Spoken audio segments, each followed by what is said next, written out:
Eh bien, bonjour à tous. Donc, nouvelle conférence que j'organise là, chez moi, à Castelnau-le-Lez. Et là, le thème que je vous ai choisi, c'est, je ne l'ai pas fait encore, hein, comment, j'en ai fait des thèmes depuis sur la relation amoureuse. Là, celui-là, c'est comment arrêter la relation quand vous avez peur de blesser l'autre. Alors, pourquoi j'ai sollicité ce thème? Parce que c'est un de mes participants qui m'a demandé de le faire, qui m'a dit oui, j'ai du mal à arrêter la relation, j'arrête, je reviens, je repars, je me questionne, je m'autorise pas, je m'autorise, et puis après je fais des allers-retours. Pourquoi? Parce que j'ai vraiment peur de faire du mal à l'autre, de la faire souffrir. Enfin, c'était un homme là, hein.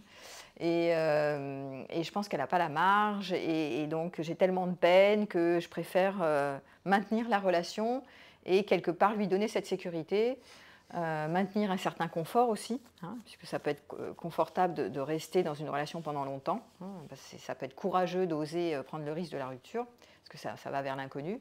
Et donc cette personne, elle m'a dit, écoute, ça serait bien que tu développes ce sujet pour m'aider à y voir clair. Et qu'est-ce qui se passe? D'abord, est-ce que c'est bien d'arrêter? Est-ce que c'est une bonne idée d'arrêter vraiment définitivement cette histoire?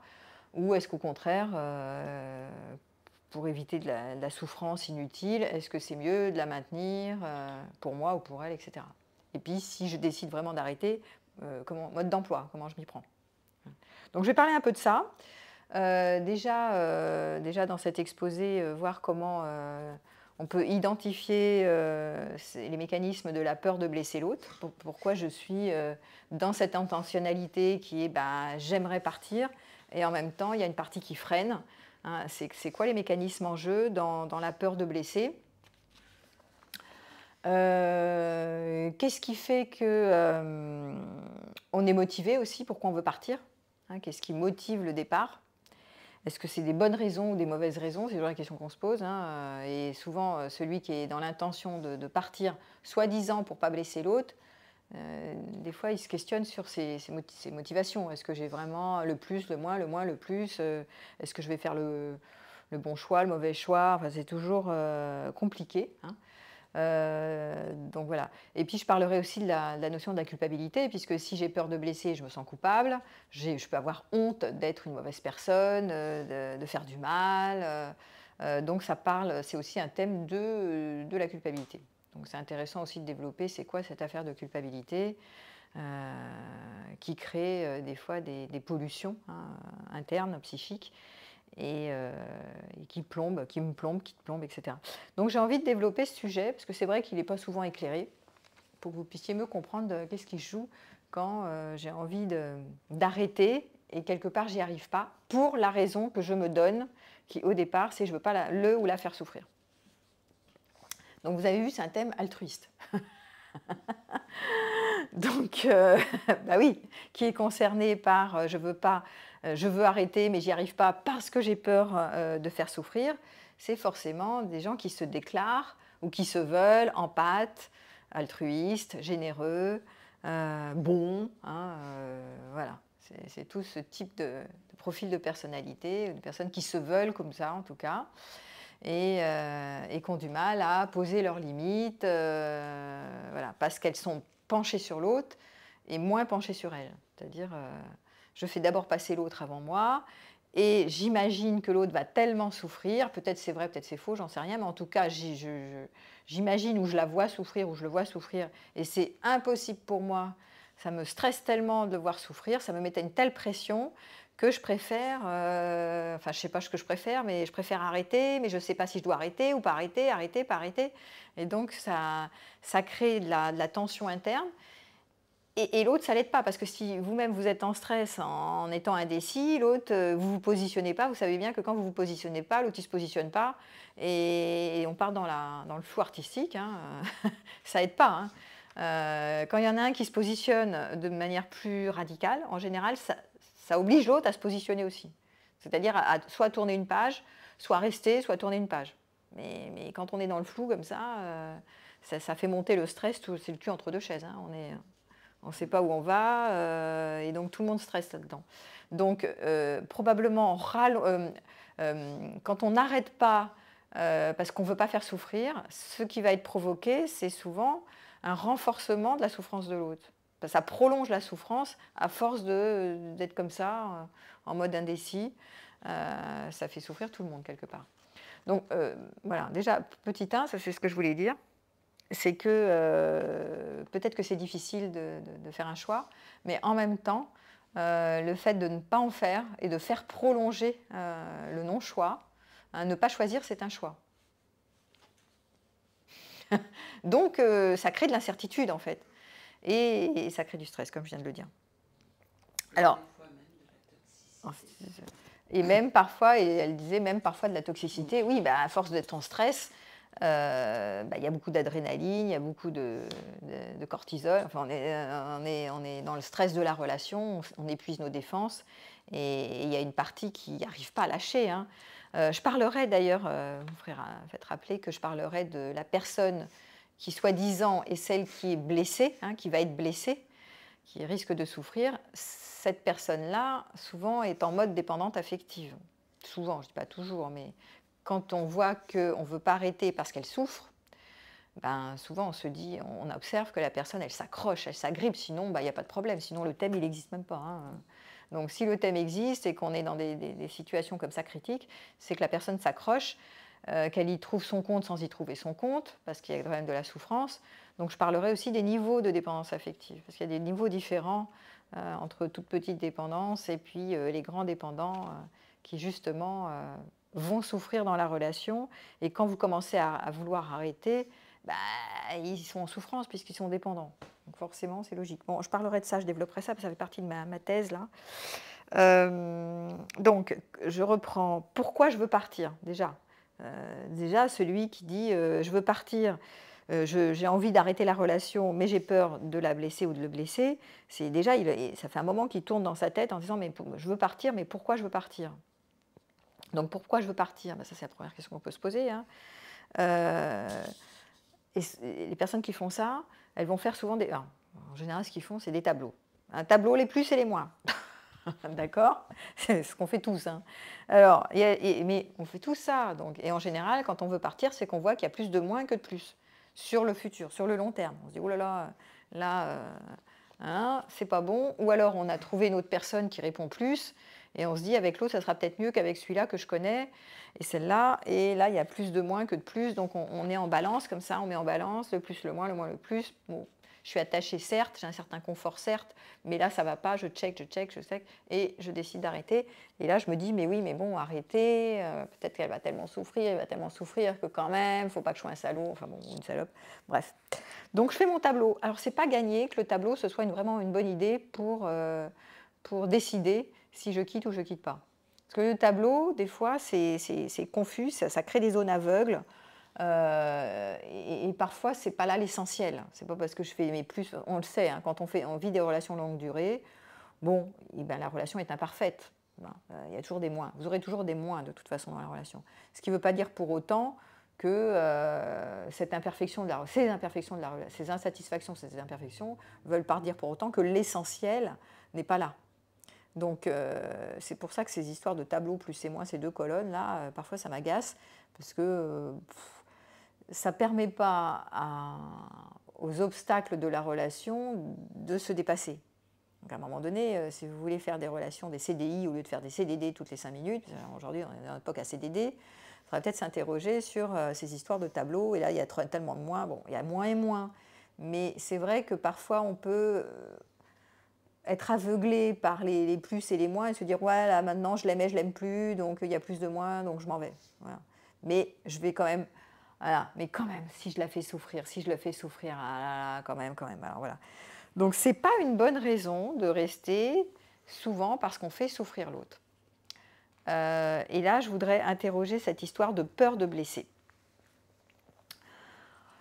Alors, d'où vient la peur de blesser, à votre avis? Qu'est-ce qui fait que... qui a peur de blesser déjà? Qui sont les personnes, à votre avis, qui ont peur de blesser? Donc, je l'ai dit un peu, c'est les altruistes, mais un peu plus, pour aller explorer ça un peu plus précisément, à votre avis, ces personnes adultes qui ont peur aujourd'hui de blesser l'autre, qui ne veulent pas arrêter la relation, qui ont Voilà. Qu'est-ce qui s'est passé pour eux qu'ils ont aujourd'hui peur de blesser? Qu'est-ce qui se passe? Ouais.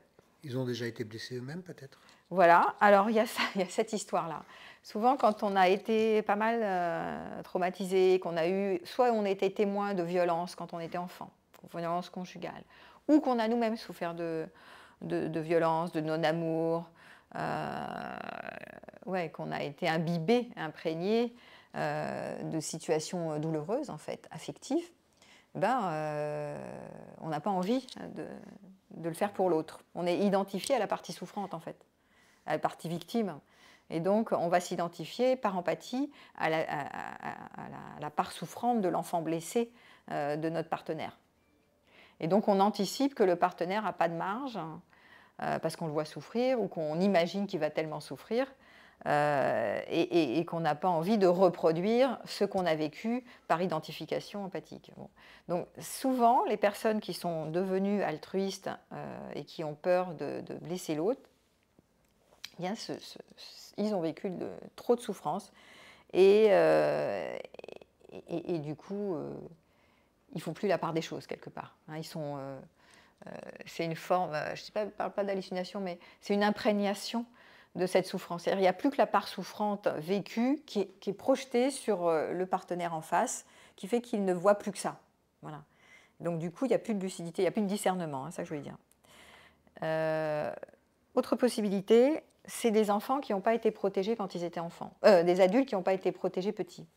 Et là, j'avais une patiente comme ça ce matin, c'est-à-dire c'est souvent ce qu'on appelle les enfants qui sont devenus les parents des parents. J'ai déjà expliqué, hein, mais ils n'ont été pas protégés. Le parent était défaillant, il n'avait pas de colonne vertébrale, et donc l'enfant ne se sentait pas protégé par le parent. Par contre, il devait sauver le parent, il devait protéger le parent à son insu, enfin, à sa place, et il était là question de sa survie. D'accord ? Pour survivre, il faut que j'aide ma maman qui est défaillante, parce que sinon, il n'y a personne qui va s'occuper d'elle, et donc c'est moi qui vais la protéger. Donc du coup, ça va donner quoi ? Ça va donner des personnes mûres avant l'âge, hein, et qui vont avoir cette tendance à sauver. C'est-à-dire dans le disque dur, c'est je dois sauver mon prochain, je dois sauver mon partenaire, et pas mon prochain, c'est surtout mon partenaire privilégié. C'est-à-dire la personne sur qui je jette mon dévolu va devenir ma maman bis ou mon père bis, en fait. Hein. Voilà. Donc je vais anticiper que toutes les personnes que j'aime sont a priori défaillantes, qu'elles n'ont pas les moyens d'aller bien, surtout si j'observe de la souffrance en face, je vais dire c'est à cause de moi qu'elles souffrent, ou c'est grâce à moi qu'elles vont bien, c'est le même principe. Hein. C'est comme ça qu'elles ont fait quand elles étaient. Grâce à moi, je vais aider ma maman à se tenir sur ses pattes. À cause de moi, maman peut aller mal. Donc ça va être le même schéma. Grâce à moi ou à cause de moi. Donc on est ici dans la toute puissance évidemment, mais c'est des schémas inconscients qui se répètent. Et donc l'adulte qui a vécu ça, qui devait protéger son parent, ne voit pas du tout, ne fait pas du tout le lien avec le fait que maintenant il voit exactement la même chose. C'est exactement. Après tu remplaces par un compagnon ou une compagne, mais c'est exactement le même process. Et donc, je me dois de le protéger. Alors, ça va faire un double message. Hein. C'est-à-dire, à la fois, je ne peux pas le faire souffrir, je me dois de le protéger. C'est insupportable de le faire souffrir parce que sinon, je suis responsable de sa souffrance. Donc, surtout pas. Je ne veux pas être une mauvaise personne. Donc, on voit aussi l'image apparaître. Hein. Je ne veux pas être un méchant, je ne veux pas être une mauvaise personne. Je dois soutenir ma maman, sinon on va mourir. Hein. Donc, elle va mourir, elle ne s'en sortira pas sans moi. Hein, donc il y a une histoire d'imaginaire de faille chez l'autre. L'autre n'est pas un adulte avec un âge adulte. L'autre est vu comme un enfant incapable d'avoir une colonne vertébrale qui ne peut pas se soutenir par lui-même, qui ne va pas trouver d'option pour s'en sortir au cas où j'arrête la relation. D'accord ? Donc ça, c'est la projection de cet enfant qui n'a pas été protégé par son parent et qui est devenu le parent du parent. Bon, ça va, c'est clair ce truc ? Oui. Ouais. Bon, c'est bien. Et du coup, ça donne des personnes qui vont rentrer dans des relations qu'on dit symbiotiques, donc des relations qui sont fusionnelles. Moi, je suis le parent, je deviens de nouveau le parent de mon compagnon. Dès que je vois qu'il souffre ou qu'il va mal, à l'idée que je l'abandonne, parce que l'autre, ça lui actualise celui qui souffre, souvent, ça lui actualise des mémoires d'abandon et de perte, de rejet avant. Donc évidemment qu'on le voit souffrir. Et donc, si on a joué aux parents du parent, on ne veut pas abandonner l'autre. Donc, qu'est-ce qu'on fait? On ne veut pas le faire souffrir en mode je ne t'abandonnerai pas, je te soutiendrai. Alors après, les prétextes utilisés, ce qu'on va voir arriver dans le vocabulaire chez l'adulte, c'est, ma patiente, elle disait, ah oui, oui, mais le soutien, c'est vachement important, il faut que je le soutienne. Dans le mariage, si on est compagne et compagnon, il faut qu'on se soutienne. Alors ça, c'est les bons prétextes pour ne pas arrêter la relation. Donc se soutenir, c'est jusqu'où tu le soutiens, quoi. Jusqu'où tu maintiens la relation en le soutenant pour lui sortir la tête de l'eau, en minimisant, en méconnaissant ses compétences d'adulte pour faire face à une situation critique, en fait. Voilà.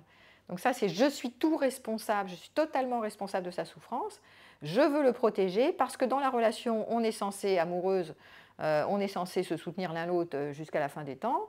Donc voilà, c'est pour ça qu'on voit arriver ces phrases un peu toutes faites qui ne sont pas idiotes. Je dois te soutenir, tu dois me soutenir, tu es tout pour moi, je dois tout pour toi, mais c'est complètement excessif. À un moment donné, ça peut vraiment engendrer et renforcer la souffrance de l'autre et lui enfoncer la tête de l'eau, sous l'eau parce que on méconnaît ses compétences instant après instant de se prendre en main, en fait, d'être un adulte et de trouver ses options autres que moi. Il n'y a pas que moi sur Terre qui peut m'aider à faire face.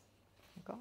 Et ce que je lui disais, j'étais un peu raide ce matin, mais je lui disais, parce qu'elle me dit, mais en le quittant comme ça, parce que moi je suis en train de m'épuiser, elle s'épuisait complètement dans la relation, elle avait des angoisses comme ça, et plus aucune marge, tellement son couple était fusionnel, donc elle était obligée de reprendre de la distance et de le quitter. Et en le quittant, lui, il lui disait, tu m'abandonnes, je vais me suicider, enfin je sais pas quoi, je vais bientôt mourir, tu vois, bon. Il était tellement mal qu'il commençait à dire peut-être je vais mourir sans toi. Bon. Et elle, je vais mourir sans toi, elle a déjà vu sa mère qui était dépressive, elle était censée la protéger, donc à répétition. Donc non, je ne vais pas te lâcher, je ne veux pas que tu te suicides, mais en même temps moi je ne vais pas bien, donc ils vont tous les deux mourir là-dedans, ça continue. C'est un cercle vicieux l'histoire. Donc je lui ai dit de manière un peu radicale, je lui ai dit écoute, d'abord cette histoire de soutien, ça serait bien que tu clarifies un peu cette affaire. Est-ce que c'est vraiment vrai qu'on doit se soutenir tout le temps et jusqu'où on doit se soutenir? Parce que la première personne sur laquelle on doit s'appuyer, c'est nous-mêmes. Donc on est notre premier soutien. Hein. Ce n'est pas l'autre qui est censé nous soutenir pour notre vie. Hein. Et puis il y avait cette histoire aussi que je lui ai dit, mais cet amour éternel, cet amour, voilà, éternellement, pour toujours, nous serons en soutien l'un de l'autre. Tu vois, tu es tout pour moi, je suis... Bon. Nous avons signé, gravé dans le marbre, un pacte où, voilà, je te soutiendrai pour toujours. Bon, oui, mais jusqu'où on va avec cette affaire-là?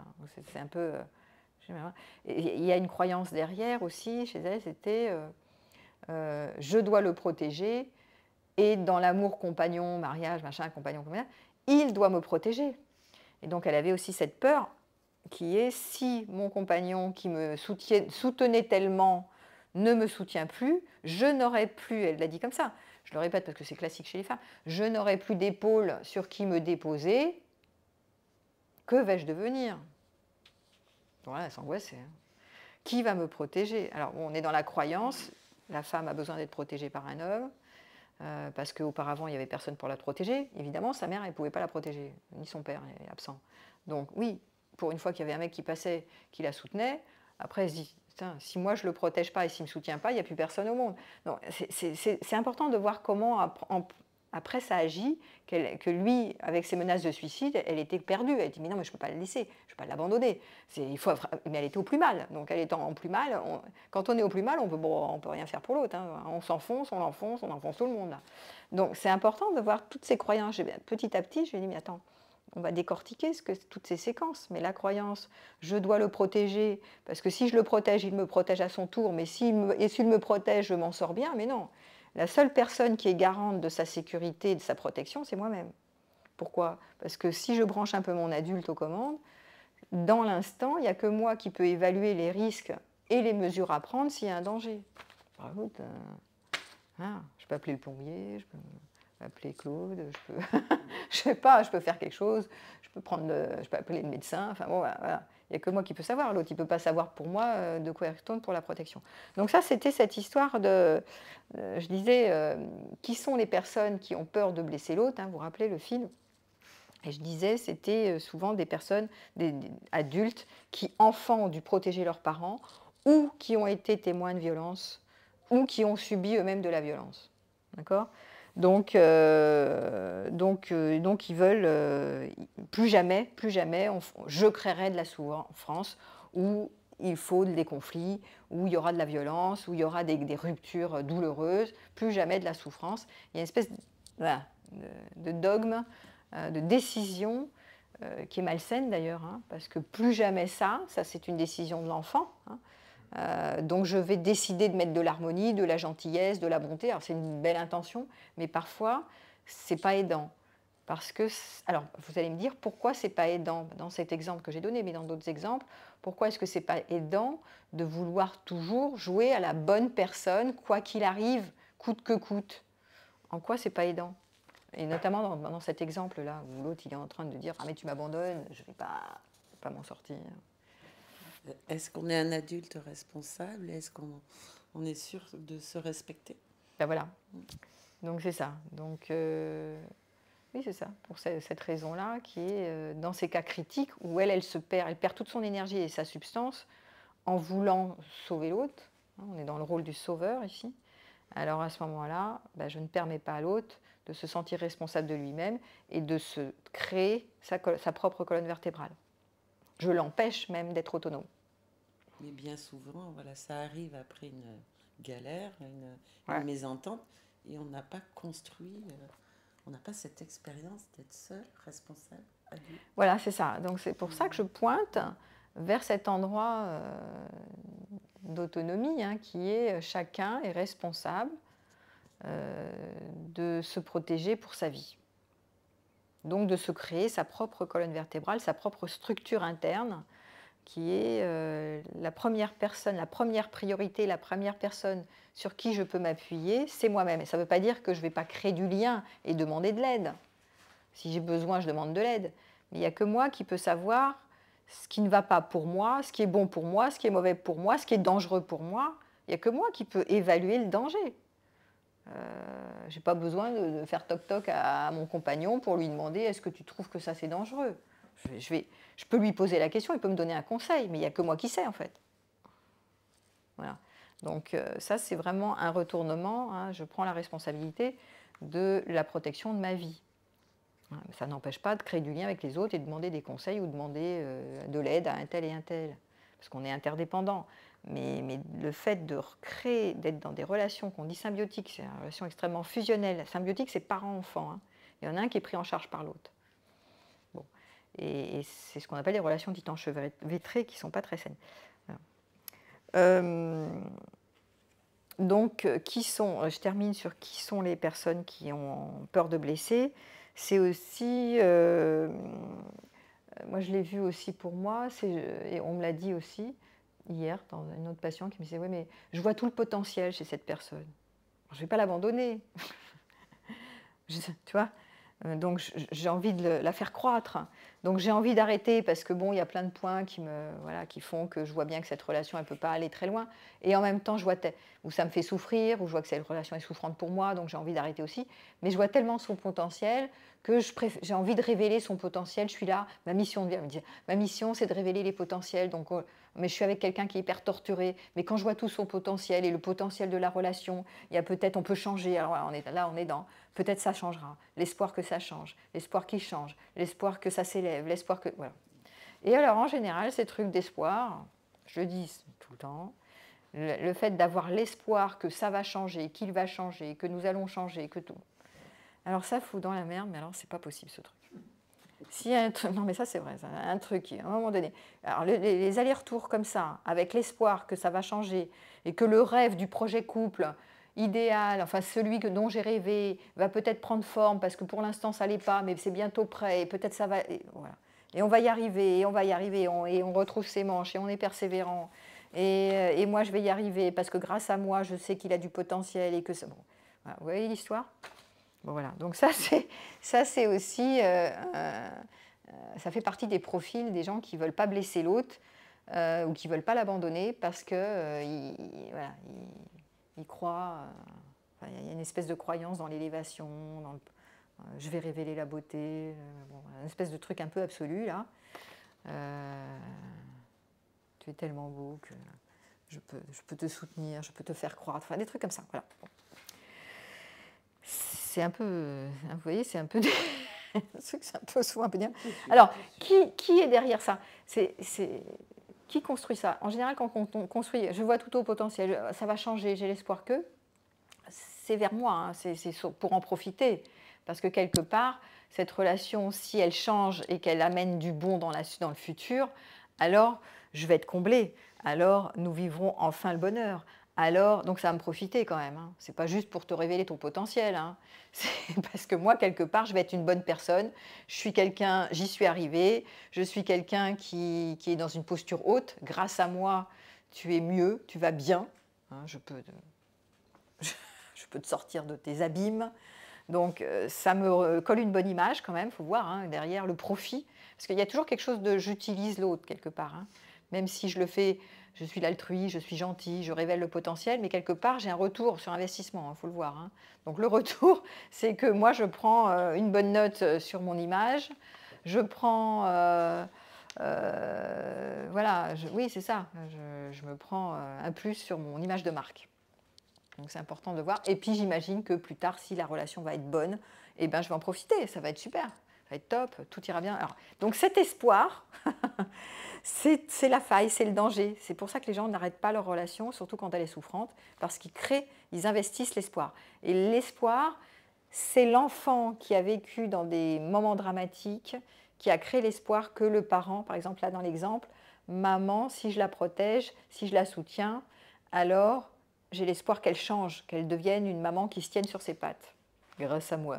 Donc voilà le truc. Donc j'ai construit l'espoir quand j'étais petit pour survivre. Je continue de construire l'espoir qu'un jour ça va changer, notre histoire va changer. Alors que ce qui a été déjà vérifié, c'est qu'on a déjà essayé des trucs, ça n'a toujours pas changé. Et que la personne continue de souffrir. Et moi, je continue de souffrir. Voilà. Donc il y a ça. Et ce qui est plutôt pas mal, c'est l'intention, parce que les empathes là, ceux qui sont les chouchous, là, qui ne veulent pas arrêter la relation pour pas avoir peur de blesser l'autre, il y a quand même une bonne intention de contribuer. On a tout, quand on aime quelqu'un, on veut contribuer. C'est naturel. Vous le savez, on a envie de faire du bien à l'autre. On a tous ce truc, c'est un truc humain. Donc c'est ce qu'on appelle l'amour, la compassion, la générosité, être tourné vers l'autre, avoir envie. Donc ça, c'est naturel, je dirais, de contribuer pour l'autre. Ce qui va être toxique, c'est quand je me raconte l'histoire que je vais lui faire du bien, je ne vais pas l'abandonner, je suis gentil, je ne veux pas le faire souffrir, et que grâce à moi, j'ai les moyens de ne pas le faire souffrir. C'est là où je renforce souvent sa névrose, en prolongeant cette histoire et en méconnaissant, et c'est ça que c'est la déformation, elle est là, c'est une interprétation, c'est ce qu'on appelle nous en analyse fonctionnelle, dans notre jargon, la contamination du parent dans l'adulte, le parent qui dit, l'état du moi parent qui dit il ne va pas gérer, elle ne va pas gérer, sans moi, elle ne va pas gérer, elle n'est pas capable de gérer la rupture, elle va s'enfoncer, elle va s'effondrer, pas d'argent, je ne sais pas, enfin, tous les imaginaires de l'autre ne va pas s'en sortir, d'accord? Donc ça, c'est l'état du moi parent qui juge, d'accord? Et c'est contaminé, ça arrive dans l'état du moi adulte qui croit vraiment que c'est vrai, hein, qui méconnaît les compétences qu'a la personne pour faire face à la situation aujourd'hui, demain, après-demain, et dans 6 mois, dans 2 ans, dans 3 ans. Voilà.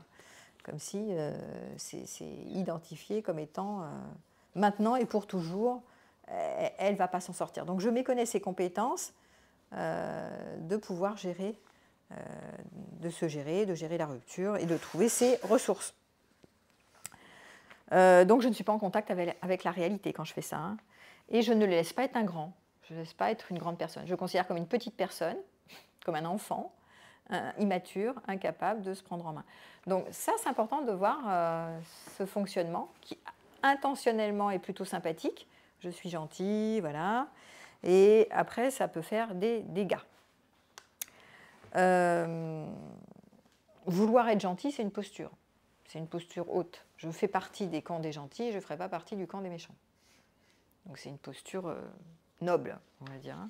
Alors moi, je me méfie toujours de l'orgueil, de la prétention, de vouloir paraître comme ci et comme ça, dans le haut de gamme, tu vois, parce qu'on est dans le monde de la dualité. Donc quand je veux apparaître en haut, là, hein, dans le monde des gentils, fort à parier que je passe mon temps à me trouver pas assez gentil, méchant, pas à la hauteur, etc. Voilà. C'est ce qu'on appelle la contre-identité. Plus je veux être fière de moi d'être un gentil dans mon image de marque, plus je me prends des râteaux, pile et face, hein, et je me considère et je me vois et je me confronte à être pas si gentil que ça. C'est ce qui se passe quand je suis dans je veux arrêter la relation mais j'ai peur de blesser l'autre. J'arrête pas de me trouver pas gentil, pas gentil. Je voudrais être gentil, je suis pas gentil. D'accord ? Donc je suis dans cette contre-identité, fierté-honte et culpabilité. Je me sens coupable de ne pas être assez gentil, je voudrais être gentil, mais j'y arrive pas, mais qu'est-ce que je fous, bordel. Donc c'est un problème de conflit interne finalement. Finalement, l'autre, on n'a plus rien à foutre, en fait. L'autre, il souffre, mais c'est plus mon problème. C'est moi qui souffre avec ma culpabilité, qui est j'en ai marre d'avoir honte de moi, de ne pas y arriver à être gentil. Vous voyez le truc ? C'est pour ça que c'est intéressant de mettre de l'éclairage dessus, parce qu'on s'imagine, oui, mais je suis. Ah ben, il ne veut pas me faire souffrir, alors il ne veut pas me quitter, il ne veut pas m'abandonner. Oui, ben, enfin bon, l'autre, il est dans son merdier tout seul, avec sa culpabilité, avec son image de marque, avec son truc d'identité, je veux être un gentil, je ne veux pas être un méchant. Je ne suis pas sûre que ce ne soit pas égoïste, cette affaire. Mais c'est souffrant. D'être dans un conflit interne, une contradiction interne, c'est souffrant pour la personne qui le vit, hein.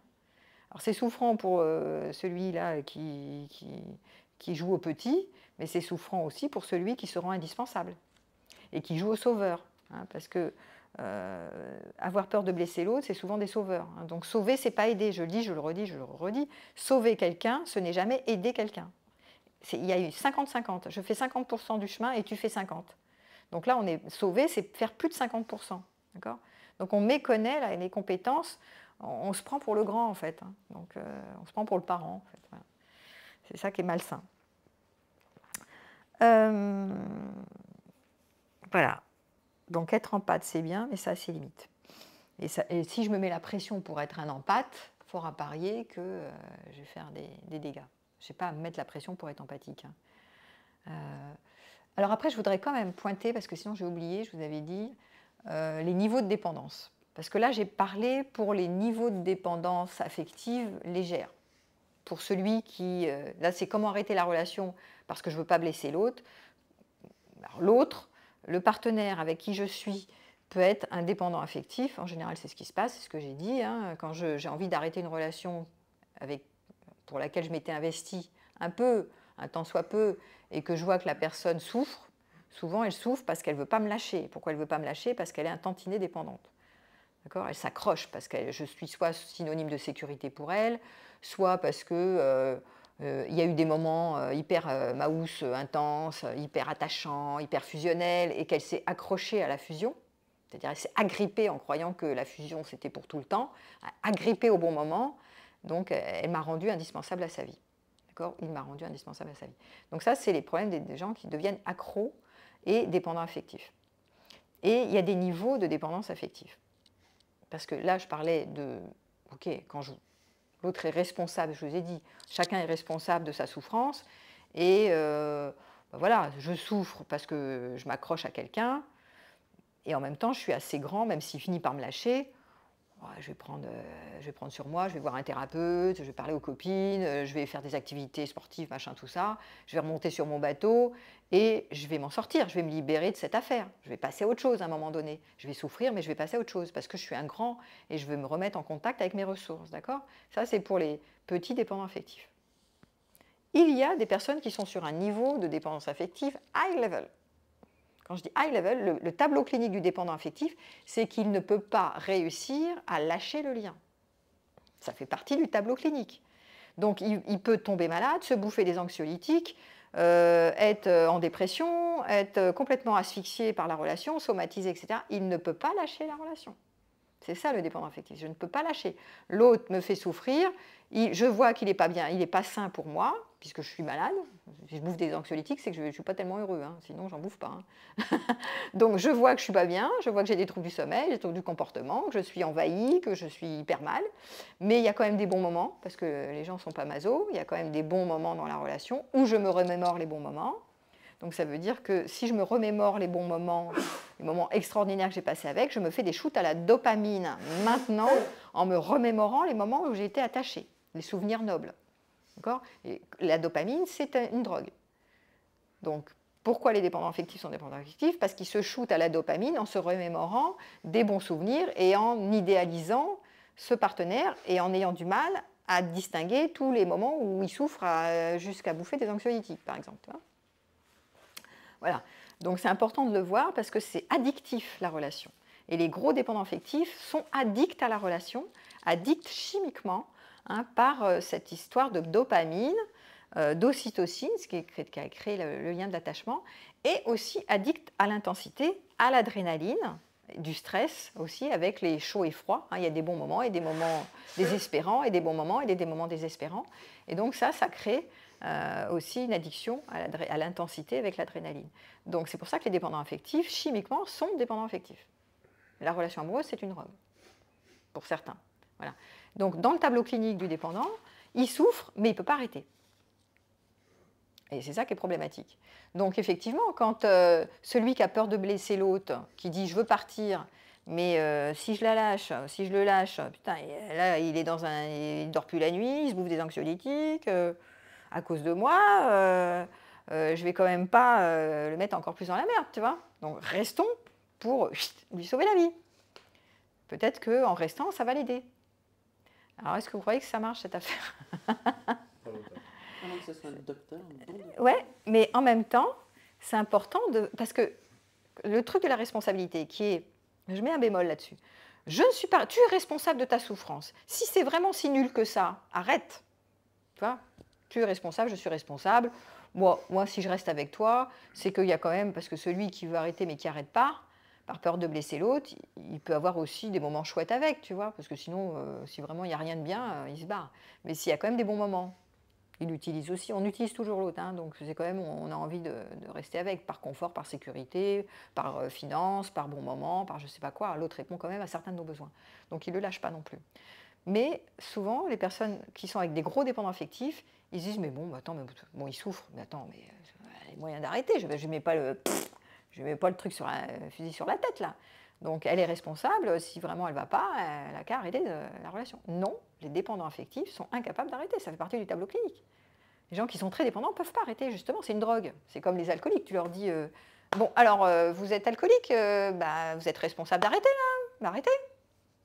Ou les dépressifs, bougez-vous le cul, là, arrêtez d'être dépressif, c'est quoi ce bordel ? Vous êtes responsable.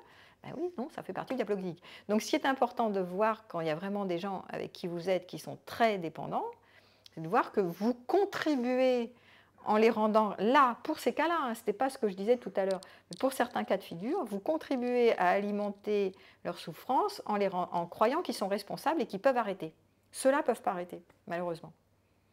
Donc, peur de blesser l'autre en disant je vais augmenter sa souffrance, oui, en restant dans la relation, tu augmentes sa souffrance. Donc sentez-vous dans ces cas-là co-responsable de la souffrance de l'autre, au lieu de vous dégager, parce que dans le développement personnel, on dit je suis responsable, tu es responsable, tu reprends ta responsabilité à 300%. Donc il y a des cas de figure, c'est pour ça que je mets des bémols, où ce n'est pas tout à fait vrai. Donc c'est relatif cette affaire.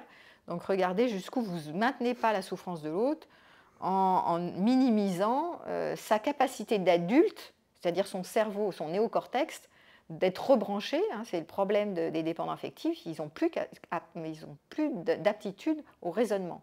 Ils sont complètement embarqués dans le limbique et dans le cerveau reptilien, qui est le cerveau des réflexes, qui est je m'accroche à cette personne parce que je vais mourir si elle me quitte. Donc je ne peux pas la lâcher. D'accord ? Et c'est une addiction. La relation, ça rend addictif, parce qu'il y a eu des bons moments fusionnels. Il faut le savoir.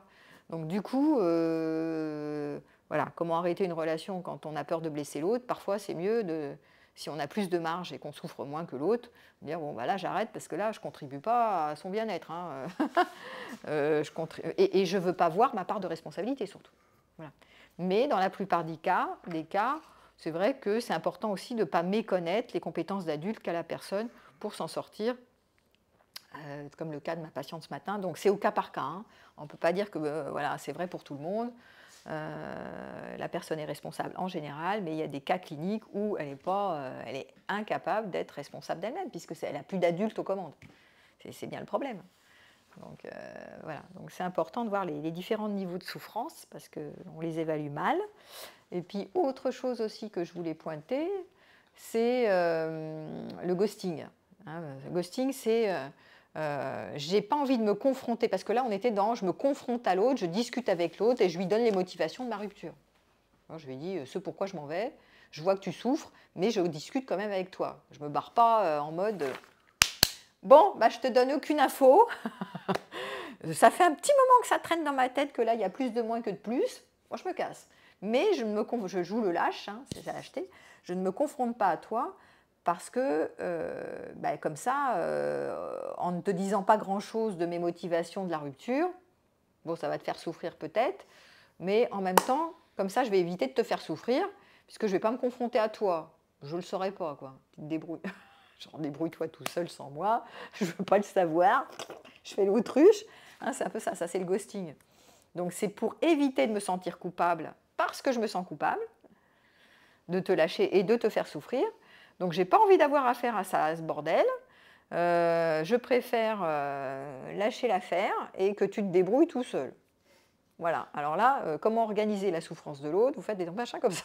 Parce que ça, quand il n'y a pas de dialogue, quand l'autre n'a pas les infos, genre il ne sait même pas pourquoi vous êtes barré, et que vous le lâchez comme une merde comme ça dans le bateau, alors que vous étiez parti en mode up dans le bateau à un moment donné, ça ne va pas l'aider à faire un deuil, en fait. Hein, donc ce n'est pas du tout une bonne idée, pour éviter de vous sentir coupable, de vous barrer en mode je prends la fuite à toute berzingue et je donne plus d'infos, ou je disparais, parce qu'il y en a qui disparaissent à pas feutrer.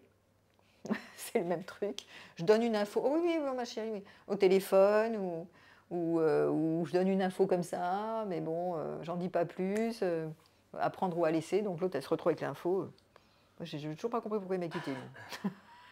Pas clair. Bah oui, parce que c'est la culpabilité, souvent, qui prend le pas dans le ghosting. Et je veux pas passer pour un méchant, quoi. Hein. Donc je donne pas d'infos, je donne pas les raisons valables.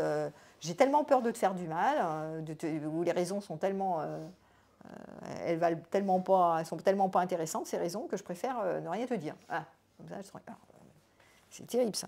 Pour faire un deuil, c'est vraiment pas terrible. Donc s'il y a quelque chose à dire sur une manière qui serait mieux qu'une autre, mode d'emploi pour arrêter une relation quand on a peur de blesser l'autre, ben c'est des étapes, il faut prendre étape par étape. Alors, de dialogue, on donne les motivations.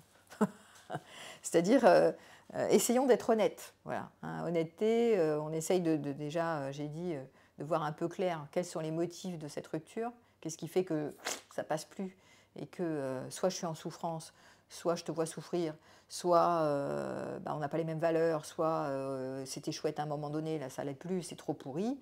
Donc je donne des motivations sincèrement à l'endroit où j'en suis maintenant. Voilà, donc un peu d'honnêteté, comme ça la personne elle va comprendre pourquoi je veux la quitter, quoi. C'est pas juste je te quitte, allez ciao. Voilà. Ensuite, c'est mieux de choisir le lieu et le moment. C'est vrai que si par SMS, il y en a qui font, c'est pas terrible, hein. Par chat, c'est moyen, tous ces trucs-là.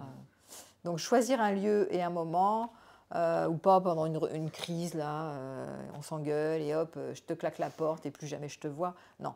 Donc un lieu, un moment où on est à tête reposée, où on peut parler d'adulte à adulte, c'est quand même mieux. Un moment où c'est un peu tranquille, quoi. Et puis, on prend le temps pour écouter l'autre. Voilà. On prend le temps alors moi, je te donne mes motifs, voilà, je t'explique pourquoi je veux partir. Évidemment, il y a de la chance qu'elle crée de la souffrance en face. Mais d'être ouvert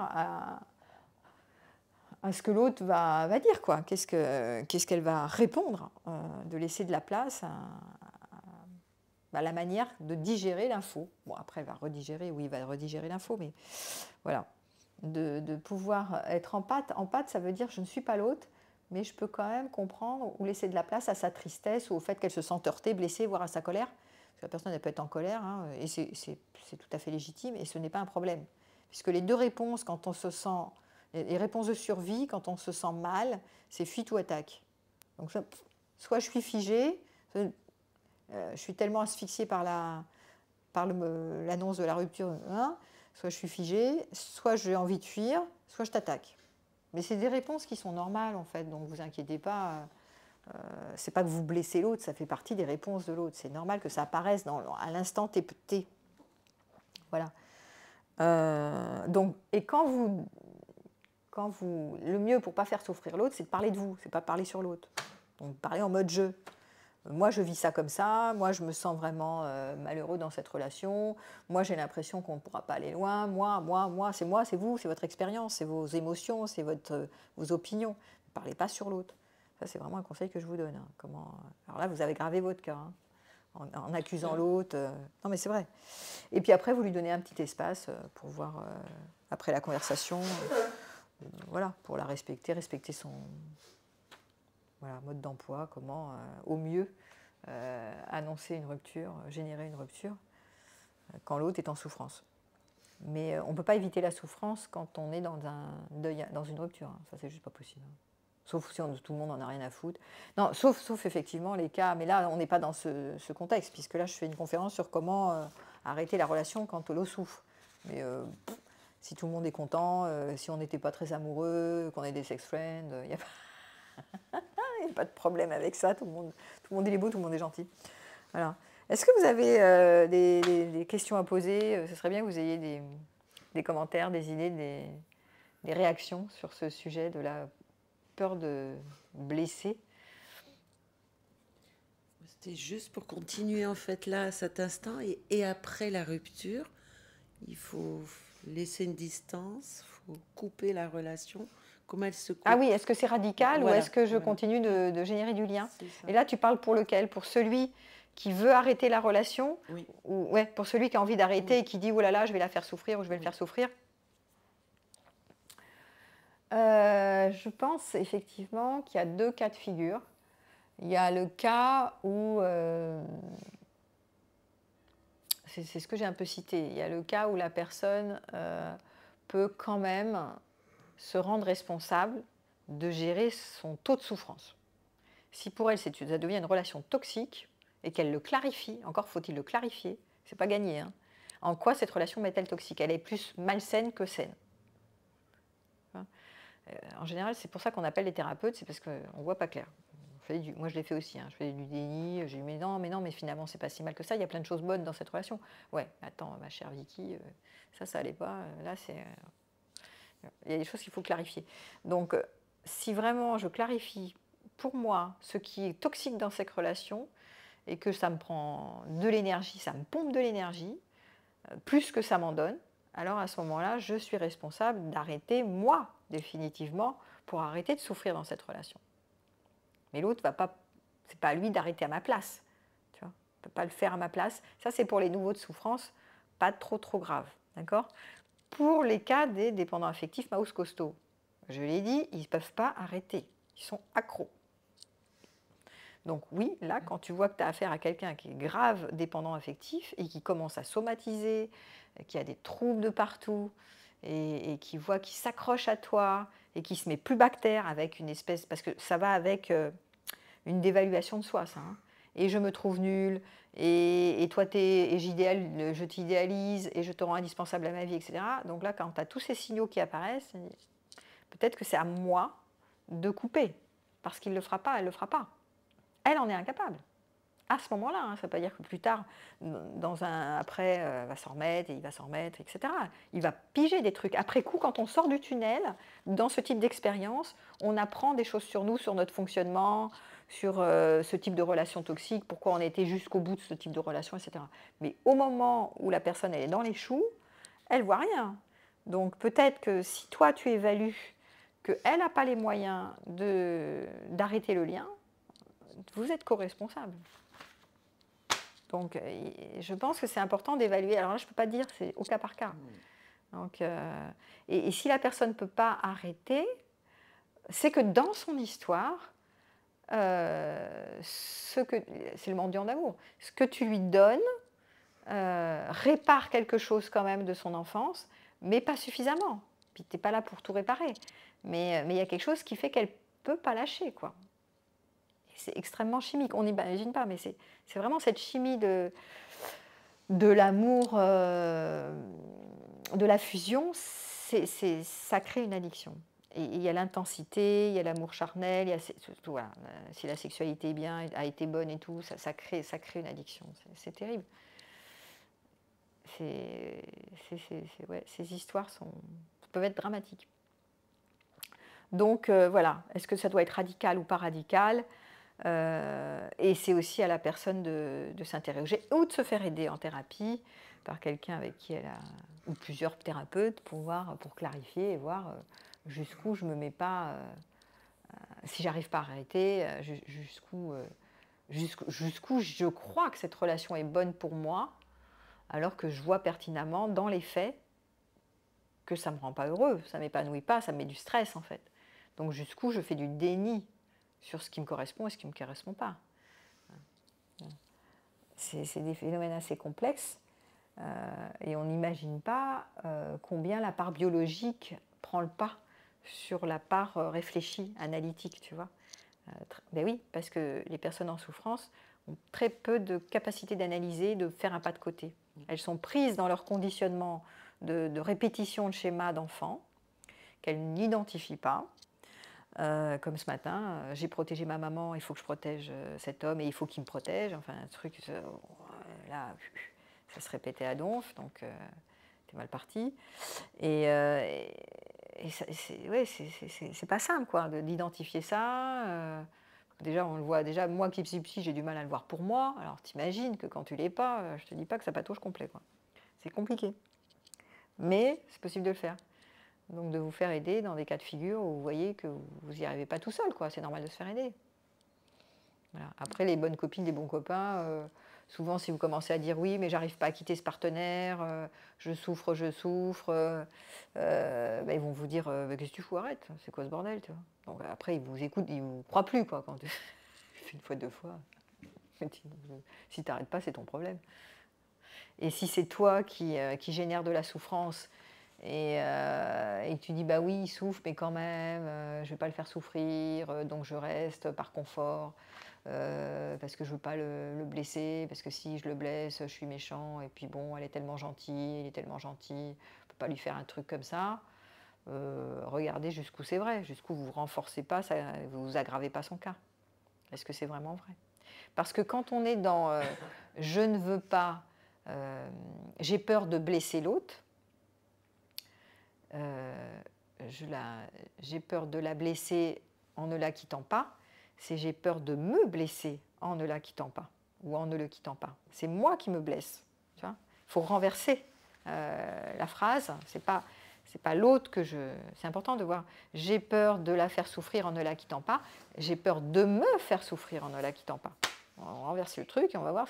Ah oui, tiens, en fait, mais c'est moi qui vais me faire souffrir en devenant une mauvaise personne, tu vois. Et en fait, il faut rectifier le tir. Je ne me fais pas souffrir. Je ne suis pas une mauvaise personne. Je ne suis pas une mauvaise personne, parce que je ne suis pas non plus une bonne personne. Donc si on part du principe qu'on n'est ni une bonne personne ni une mauvaise personne, on arrête de se prendre les pieds dans le filet. Alors, ça, c'est important aussi de le signaler. Pourquoi est-ce qu'on arrête de se vouloir une mauvaise personne? Parce qu'on n'en a jamais été une bonne. Parfaite, une bonne parfaite. D'accord? Parce qu'on est tous imparfaits. Donc il y a des moments où on veut contribuer, on y arrive. Des moments où on veut contribuer, on n'y arrive pas. Des moments où on est bon, on est moins bon, on est bon, on est moins bon, on est imparfait. Voilà. Et donc on est limité, donc on ne peut pas être une bonne personne. Là, sur le tableau, vous n'aurez pas un karma, vous ne partirez pas avec un karma de plus, surtout si vous le voulez. C'est très prétentieux comme posture, ça. Ça ne veut pas dire qu'on ne peut pas avoir l'intention de contribuer. Mais vous voyez, c'est intéressant cette conférence parce qu'elle montre vraiment dans mon intention de contribuer jusqu'où je peux aggraver, jusqu'où je peux faire souffrir, jusqu'où je peux me faire souffrir, jusqu'où je peux me raconter des conneries. Et ça partait d'une bonne intention. Parce que petit, j'ai voulu remettre de l'harmonie. Parce que je ne voulais pas toute cette souffrance et cette violence, moi. Et donc ça part d'une bonne intention, évidemment. Mais ça finit par patauger dans la semoule complet. Donc c'est important, c'est pour ça que je clarifie ces mécanismes, parce qu'ils ne sont pas vus, ce sont des zones aveugles, et les gens, étant donné que c'est des zones aveugles, on s'engouffre là-dedans. Voilà. C'était une question intéressante. Est-ce qu'il faut être radical ou pas? Jusqu'où je suis impactée? Est-ce qu'il y a d'autres... Est-ce que vous avez des témoignages aussi où Vous avez été concerné. Tiens, prends le micro si tu veux parler. Merci. Non, non, j'ai pas de témoignage particulier. C'est des choses qu'on a tous vécues et dans certains cas, effectivement, et sans faire d'auto-évaluation, ce sont des situations que j'ai vécues et très certainement liées aussi à mon enfance, quoi, et mon histoire. Ah bah c'est sûr, ouais. C'est évident. Le fait de ne pas avoir envie de faire souffrir l'autre quand Ah oui, tout à fait. Ouais. Ouais, moi, je suis assez dans côté ce schéma. sauveur, ouais. Et de maintenir la souffrance en ne voulant pas le faire souffrir. Alors c'est possible aussi. C'est possible aussi. Sans le vouloir, évidemment, de manière pas très claire. En général, j'essaie de diluer. C'est quoi diluer? Diluer, c'est-à-dire diluer la rupture pour que la souffrance soit moins vive, par exemple. Diluer, ça veut dire faire un peu... Oui, c'est-à-dire faire... oui, la notion de dilution, moi, me paraît C'est bien. quoi diluer? Elle est moins toxique. C'est diplomate, c'est ça? Un petit peu plus. C'est ce que je disais un peu. Il faut voir jusqu'où ça fait du bien à l'autre. C'est le mode fuite, ça. C'est le mode je t'enrobe le truc et pas d'un coup fin, paf, je te le fais passer la pilule. Oui, mais peut-être que l'autre ne supporterait pas la brutalité d'une rupture franche aussi. Je ne sais pas, j'ai parlé plus d'honnêteté. Je donne mes motivations honnêtes, parce que cette histoire de prendre la fuite, même si ce n'est pas du ghosting, genre je disparais du jour au lendemain, ça c'est le ghosting, mais j'arrange le truc, je te la fais en mode gentil et que je ne te dis pas vraiment, parce que je ne veux pas te faire souffrir, ça peut être aussi, tu ne donnes pas les infos pour aider la personne à en faire quelque chose, oui. Et deux, c'est vécu comme quelqu'un qui fuit, tu vois, quelqu'un qui veut... D'autre côté, partir sans donner de nouvelles, c'est aussi un problème d'honnêteté. C'est même plus un problème. Ah bah oui, c'est le ghosting, ça s'appelle. C'est carrément, je veux pas être coupable, je veux pas faire de mal, je me casse, j'ai pas envie de me confronter à l'autre, j'ai pas envie d'être emmerdée, j'ai pas envie que l'autre me se mette en colère, j'ai pas envie qu'elle soit triste, j'ai pas envie de l'avoir triste, j'ai envie de rien, j'ai envie d'être tranquille. Et un peu lâcheté quand même. Et elle se démerde avec son truc, ça c'est le ghosting, ça c'est horrible. Mais après, il y a, indépendamment du ghosting, il y a ce mode dilution, qui est ce que j'en ai parlé aussi, c'est je suis un peu diplomate, bon, je m'éloigne un peu. Moi, ça serait ma tendance, et c'est les planqués de l'amour qui font ça. C'est ceux qui n'ont pas envie de se confronter à la colère de l'autre, ou au désespoir de l'autre, ou à l'impuissance de l'autre. Ou les altruistes, qui n'ont pas envie de voir l'autre souffrir, qui vont être en mode, bon, bah, je dilue, tu vois, petit à petit, je disparais gentiment. Je m'éloigne, je donne plus tellement de mots, une info, une petite info. Mais l'autre, ça le laisse dans l'espoir que, et elle comprend pas, ou il comprend pas, que s'est-il passé d'un coup que l'autre disparaisse comme ça, de plus en plus, sans avoir vraiment les vraies infos. Donc attention, parce que c'est pas sain non plus. Voilà. Je veux être gentil, je veux être diplomate, mais finalement, c'est contre-productif. La dilution peut être aussi, à mon avis, assimilée à de l'accompagnement. Pourquoi pas? Parce qu'il y a quand même une notion effectivement, il y a une notion de respect. Est-ce que je dois être brutal? Est-ce que je dois ne pas accompagner cette personne? Est-ce que à mon sens, c'est plus straté que ça. C'est moins brutal. Non, mais accompagner, ça ne veut pas dire t'éloigner sans donner les infos. Tu vois, le mode d'emploi que j'ai donné tout à l'heure, si tu as entendu, c'était de dire prenez un temps pour faire une conversation en mode refroidi, et de dialoguer avec honnêteté des motivations de la rupture, de donner quand même les infos, et de prendre un temps pour écouter ce que ça lui fait en face. C'est ne pas fuir. Parce que pour moi, la dilution, ce que tu appelais, c'est disparaître gentiment mais sûrement, en donnant peu d'infos, de moins en moins, tu vois. Voilà. Pas forcément. Et voilà. Mais ça, c'est pas très chouette. Évidemment, c'est pas la rupture brutale, c'est pas je disparais, c'est pas le ghosting. Mais voilà. Mais accompagner après, jusqu'où est-ce que c'est moi la bonne personne pour l'accompagner? On peut se poser la question. Je ne suis pas son thérapeute, je ne suis pas sa mère, je ne suis pas sa copine. Jusqu'où c'est juste comme posture d'accompagner l'autre si je me sens coupable ou responsable de la rupture, tu vois. C'est des questions à se poser quand même. Jusqu'où c'est utile, efficace, jusqu'où c'est inopérant, jusqu'où ça l'enfonce. Par la bonne intention de l'altruiste, il faut faire attention, altruiste ou planqué de l'amour, c'est pas les mêmes raisons. L'altruiste, c'est je veux pas faire de mal, donc je vais avoir tendance à l'accompagner. Le planqué, c'est il va se mettre en colère, oh là, la colère c'est horrible, on va pas faire des conflits, ça va faire des cacas nerveux, et puis voilà, je ne peux pas gérer là. Je ne peux pas gérer la colère de l'autre. Donc il se bat, il prend la fuite. Donc c'est des profils qui ne sont pas tellement à même de gérer bien la souffrance de l'autre et la rupture aussi. C'est pas que des ruptures très nettes et claires. Ouais. Est-ce que la fuite aussi, ça ne permet pas d'éviter de revenir dans cette relation? Parce que vu qu'on ne peut pas la quitter parce qu'on est en empathie, on est arrivé à la quitter et de revenir avoir des contacts nous referait peut-être partir dans la même relation et c'est reparti pour un tour.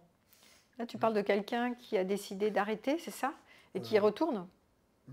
Enfin, qui retourne parce qu'il y a il y a un nouveau contact. Parce qu'on dit, est-ce qu'il faut arrêter brutalement ou rester dans le lien? Non, on l'a fait bien, mais on s'est bien expliqué, on a pris notre temps. Mais la question, c'était après, faut-il encore être en relation ou pas? Oui, c'est l'amitié. Est-ce qu'on reste en amitié ou pas, c'est ça? Est-ce qu'on reste en lien ou pas, même si on a dit qu'on arrête? Parce qu'il peut y avoir la peur de repartir, de remettre un... Ah bah oui, mais ça, c'est une bonne question. Pièce dans la machine. Que? Il y a la peur de remettre une pièce dans la machine et qu'on n'arrive pas... Bah oui. On se retrouve avec cette empathie. Bah oui. Non, mais complètement. Bah, c'est les allers-retours qui, à mon avis, fatiguent beaucoup parce que si c'est toi, la personne, elle a moins de marge, c'est toi qui es plus accroché à la relation et que vous arrêtez, mais qu'il y a toujours du lien, tu vois, en amitié, bon, on reste en lien, voilà, jusqu'où c'est sain pour la personne qui n'arrive pas à décrocher. Jusqu'où ça l'aide à faire un deuil. Parce que à un moment donné, le fait d'être dans l'univers de l'autre ou d'avoir des infos sur l'autre, jusqu'où tu fais le deuil de ce projet couple.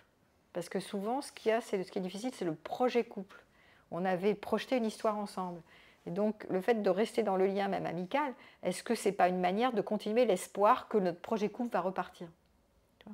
Si je suis en lien informatif, je ne sais pas, ce n'est pas un lien très soutenu, ce n'est pas le même lien qu'avant. Si j'ai le même lien qu'avant, on n'a rien arrêté. Mais si j'ai un lien qui devient de plus en plus fin, de moins en moins ténu, à ce moment-là, si j'arrête d'avoir ce projet couple dans ma tête et que c'est clair, que je ne ferai plus un couple jamais, c'est fini, l'histoire elle est terminée, elle est pliée, alors à ce moment-là, oui, je peux garder un lien informatif, mais bon, jusqu'où ça ne me réactualise pas quand je suis en lien avec elle ou avec lui, des bons souvenirs, des moments où j'étais attachée, parce qu'on repart dans l'addiction. C'est de la drogue. Quand je me remémore les bons souvenirs alors que la personne, je l'ai quittée, c'est comme si vous re-shootez la dopamine. Quand tu reprends un bon moment avec elle, imagine tu vas boire un café 2 mois après et t'as un coup fin, et comment tu vas, tati, en amitié, on n'est plus ensemble, tu remets de la dopamine, tu remets le circuit. Donc jusqu'où c'est aidant pour toi si tu veux faire un deuil. Si tu es très clair sur cette personne, elle n'est pas faite pour moi, et c'est sûr et certain, et ça a fait son temps, et maintenant c'est fini, on n'a plus rien à faire ensemble, ça va. Mais c'est en général pas facile. Ça peut peut-être te refoutre te remettre dans le système sur lequel tu t'es dit stop, j'arrête. Pourquoi? Parce que c'est la partie émotionnelle qui prend le pas. Et notre côté limbique, le côté émotionnel, souvent il est puissant. C'est des hypnoses, attraction. Mais il faut voir aussi dans l'histoire que vous avez vécue, attraction-répulsion, chaud-froid, chaud-froid. Et s'il y a eu beaucoup d'attraction-répulsion, de moments comme ça, c'est que ça a aggravé l'addiction. C'est ce qui crée le fait de vouloir accaparer l'autre, c'est parce qu'il y avait de la tension. Quelqu'un qui est acquis, qui ne nous échappe pas, on n'a pas envie de continuer le lien, souvent, parce qu'il y a trop de confort. Enfin, on va continuer, mais bon, on est peinard, quoi. Mais quelqu'un qui a créé de l'attraction-répulsion, ça donne encore plus d'envie de s'agripper, et donc c'est encore plus difficile, après, si on a fait une rupture, de ne pas avoir envie d'y retourner. Je mets en garde sur ces relations, ces types de relations qui étaient menées sur... il y a beaucoup d'attraction, mais il y a aussi il y a le moment des détresses, il y a de la détresse et de l'attraction, de la détresse et de l'attraction, frustration, attraction, frustration, contraction, contraction, expansion. Donc il y a des relations comme ça qui sont construites là-dessus, elles sont addictives, parce qu'on a envie d'accrocher quelqu'un qui nous échappe. Voilà, c'est bien de le savoir aussi, ça. C'est le système du cortisol, hein, c'est le système du stress. Je suis attirée par quelqu'un qui me stresse. Alors je sais que je stresse, mais je suis quand même en attraction. Plus que si c'est quelqu'un avec qui je dormais sur mes 2 oreilles. C'est pour ça que les gens me disent, ils viennent souvent, mais pourquoi je cours derrière quelqu'un qui me rejette? Eh bien, ce n'est pas étonnant. C'est le circuit du stress, et qui est associé aussi au circuit dopaminergique. Donc c'est conjugué, les deux sont conjugués. Du coup, ça sème de la confusion et de la dissonance cognitive. C'est-à-dire que la personne n'est plus apte à réfléchir sainement. Donc elle a de la confusion de pensée. Un grand classique dans les relations amoureuses. Voilà. Voilà. Hein. Bon, à moins que vous ayez encore quelque chose, c'est pas mal. Hein. On va boucler là-dessus. Hein. Merci de votre participation. Merci.